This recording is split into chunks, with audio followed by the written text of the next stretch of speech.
Sementara itu pemirsa, Capres nomor urut 3 Ganjar Pranowo mengatakan jika suara akhir KPU hasilnya tetap sama seperti saat ini, PDI Perjuangan menegaskan akan berada di oposisi pemerintah. Rasanya ketika PDI Perjuangan masih dipimpin oleh Ibu Mega, kita punya sikap. Dan kemarin Bu udah sampaikan kepada kita semuanya, tidak ada kata mundur. Ketika kemudian kebenaran diamputasi, ketika konstitusi dan undang-undang sudah dikangkangi, maka hanya satu kata saja, kita lawan. Itu aja. Tapi cara kita cara konstitusional, bukan pakai yang ribut-ribut, yang bukan pakai yang ancur-mengancurkan, karena kita sudah punya pengalaman. Ya. Mau pengalaman pergantian kekuasaan cara 65, mau kita pakai melihat cara 98, begitu ya. Enggak lah. Kita udah belajar dari situ. Saya tidak tega melihat nanti yang dipersalahkan adalah kelompok-kelompok tertentu. Itu yang mesti kita jaga. Dukungan Koalisi Perubahan terhadap semua langkah untuk mengungkap kebenaran dan menghasilkan pemilu yang jujur dan adil makin membuka lebar wacana penggunaan hak angket. Saat ini, Koalisi Perubahan menunggu sikap dari PDI Perjuangan.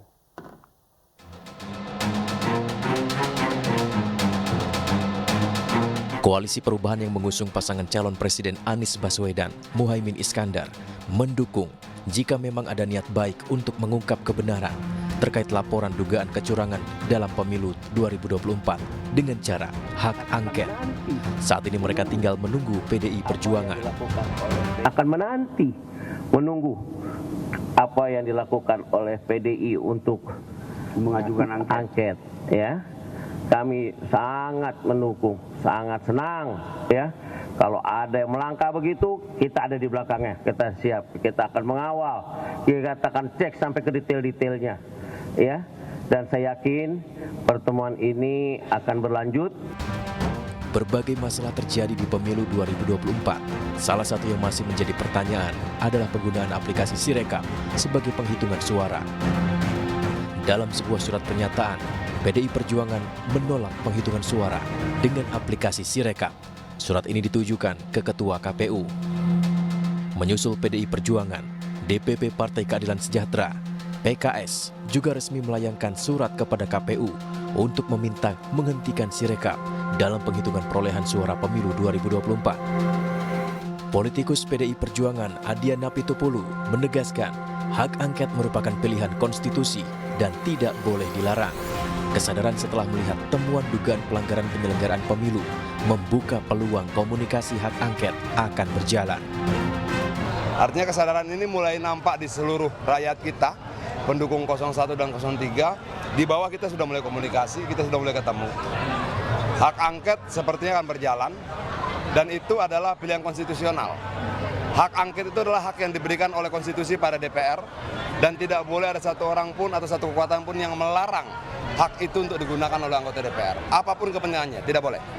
Kalau dia coba melarang hak angket itu, artinya dia larang adalah digunakannya hak konstitusional. Dengan berbagai temuan dugaan kecurangan, rakyat Indonesia berhak mendapatkan penjelasan sebenarnya apa yang sedang terjadi. Tim Liputan iNews melaporkan. Kita ke informasi lainnya, pemirsa, 5 orang meninggal dunia akibat merebaknya wabah demam berdarah denggu atau DBD di Jombang, Jawa Timur.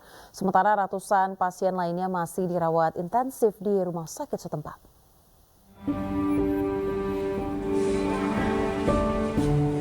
Serangan demam berdarah terus membuat warga di Kabupaten Jombang, Jawa Timur resah. Seorang anak berusia 8 tahun akhirnya meninggal dunia setelah dirawat di RSUD Jombang sejak 17 Februari lalu. Meski sudah dimasukkan ke ruang ICU dan diberikan perawatan intensif, kondisi tak kunjung membaik hingga akhirnya meninggal dunia pada Sabtu dini hari. Total sudah 5 orang meninggal dunia sejak DBD merebak sejak awal tahun 2024 lalu. Sementara masih ada ratusan pasien demam berdarah yang dirawat intensif di RSUD Jombang. Kalau memang tidak opname, hanya panas biasa, diobservasi makan minumnya harus lebih banyak daripada biasa. Dan yang paling berbahaya kan hari ke-4 sampai ke-6. Rata-rata yang meninggal itu dibawa ke rumah sakit pada hari ke-4 sampai ke-6. Diduga penyebaran DBD ini terkait puncak musim hujan sesuai dengan periode perkembangan nyamuk Aedes. Untuk itu, warga diharap menjaga kebersihan lingkungan masing-masing, terutama kamar mandi, agar tidak menjadi tempat tumbuh kembangnya jentik nyamuk. Dari Jombang, Jawa Timur, Mukhtar Bagus, iNews melaporkan. Harga beras di Pasar Induk Cipinang, Jakarta Timur merangkak naik dengan kisaran harga Rp14.000 hingga Rp16.000 untuk beras medium dan premium.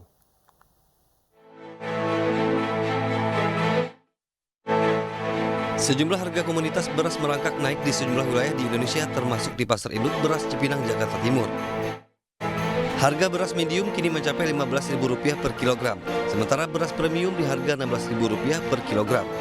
Walaupun begitu, pedagang mengungkapkan harga beras ini sudah menurun dibandingkan harga sebelum pemilu. Harga beras yang meroket diduga akibat belum memasuki masa panen raya yang diperkirakan terjadi pada bulan April hingga Mei 2024. Di samping itu, permintaan masyarakat terus melonjak naik.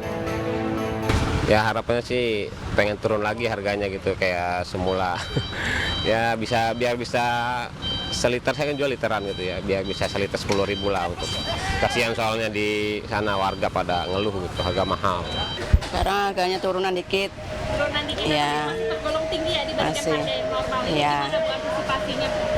Ya turunin berasnya harga normal biasa gitu, biar supaya masyarakat pada nggak gelisah gitu beras naik.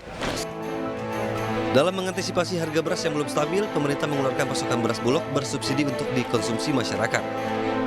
Namun menurut masyarakat, kebijakan ini belum berpengaruh secara signifikan. Dari Jakarta, Dilami Aulia, Ahmad Putra, iNews melaporkan. Pemirsa, kelangkaan dan harga beras mahal juga berimbas di Sika, Nusa Tenggara Timur. Ribuan warga mendatangi gerai pangan murah yang dibuka pemerintah setempat.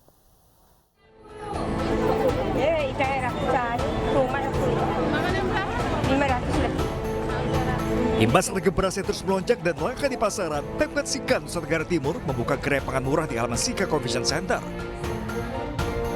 Gerai pangan murah ini langsung diserbu ribuan warga kota Maumere.